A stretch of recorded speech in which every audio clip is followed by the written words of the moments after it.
दोनों देशों के बीच एक द्विपक्षीय व्यापार समझौता जो हमारे दोनों देशों का हित ध्यान में रखे, दोनों देशों के किसानों के लिए, दोनों देशों के मछुआरों के लिए, छोटे उद्यमियों के लिए नए मौके, नए अवसर खोले,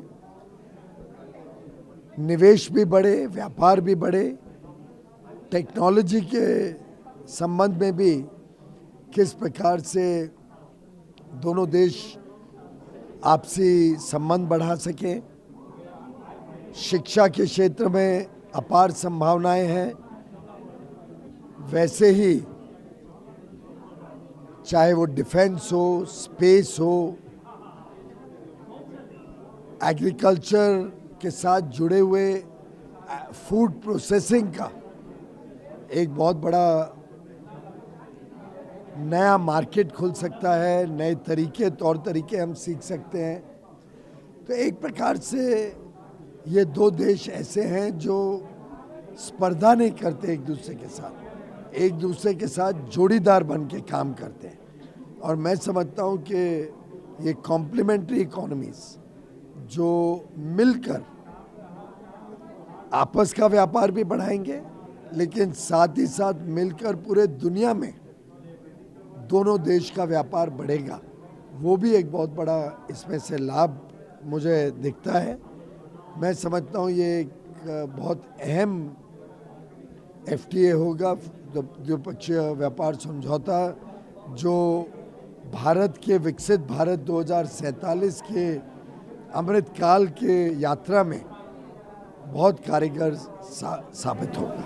इन चीज़ों में कभी डेडलाइन तो नहीं होती है, पर जिस तेज़ी से बातचीत आगे बढ़ रही है और जिस सौगातपूर्ण वातावरण में बातचीत हो रही है, मुझे लगता है जल्दी परिणाम, अच्छे परिणाम देश और दुनिया के सामने रख पाएंगे।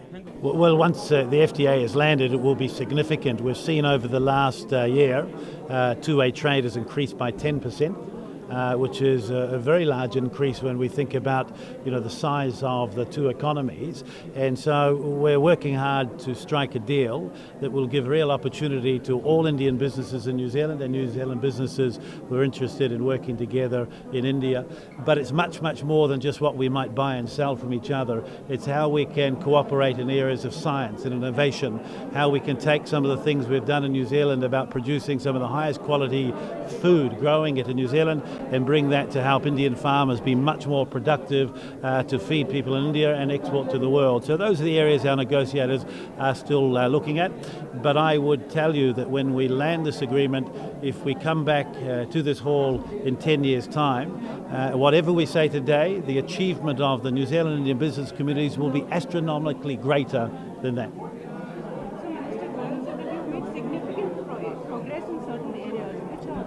Well, we've agreed not to talk about the detail of the negotiation whilst our negotiators are still working, but across the broad spectrum of things that we've identified are important to India and New Zealand, we're making very good progress. You should think about it in this context. I can't think of another trade negotiation that New Zealand's been involved in, that between a launch, which is March of this year, and now, which is only 7 months, there have been 5 rounds.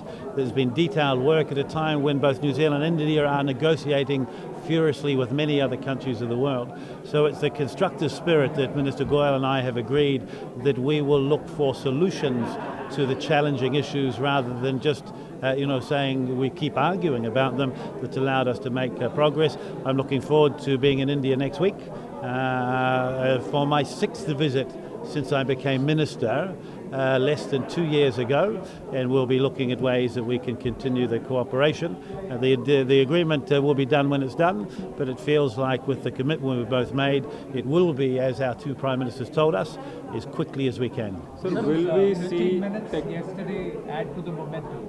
Tell me what? The 15 minutes outside, the conversation that the three of you had, including Prime Minister. We were talking about whose cricket team was better.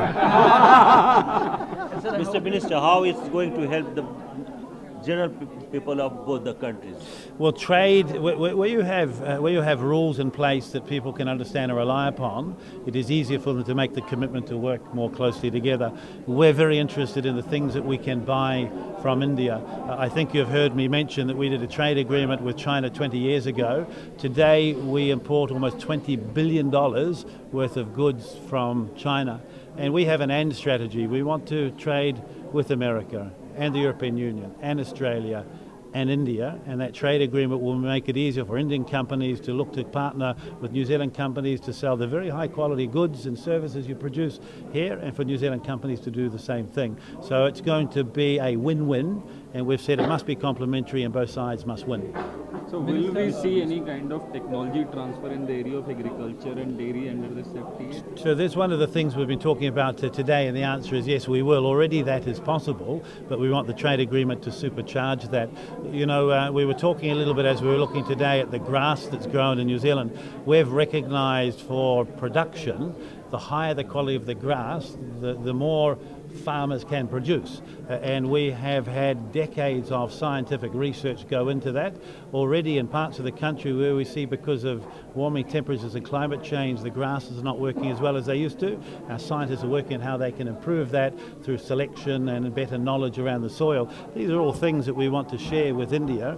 Prime Minister Modi has said he wants to increase the earnings of Indian farmers by 50% by 2030 or 2035. New Zealand is happy to join into that to achieve it, because actually through the exchange of technology, not only is India and New Zealand better, all of the world will be better. Thank you. So when you visit the next week with the teams, will that be the next round of the negotiations? No, well, some of the teams are coming, but mainly it's an opportunity for me to come back to India. One of the things I'm exploring is how I get citizenship. I'm coming so often. Minister, can India and New Zealand trade go from 2 billion to 20 billion? Yes, very easily it can. We need to have good rules in place the business community can understand. We need people in both directions to believe they can move more freely, and we need investment in both directions to come backwards and forwards. There was a New Zealand company today that's owned by an Indian New Zealander.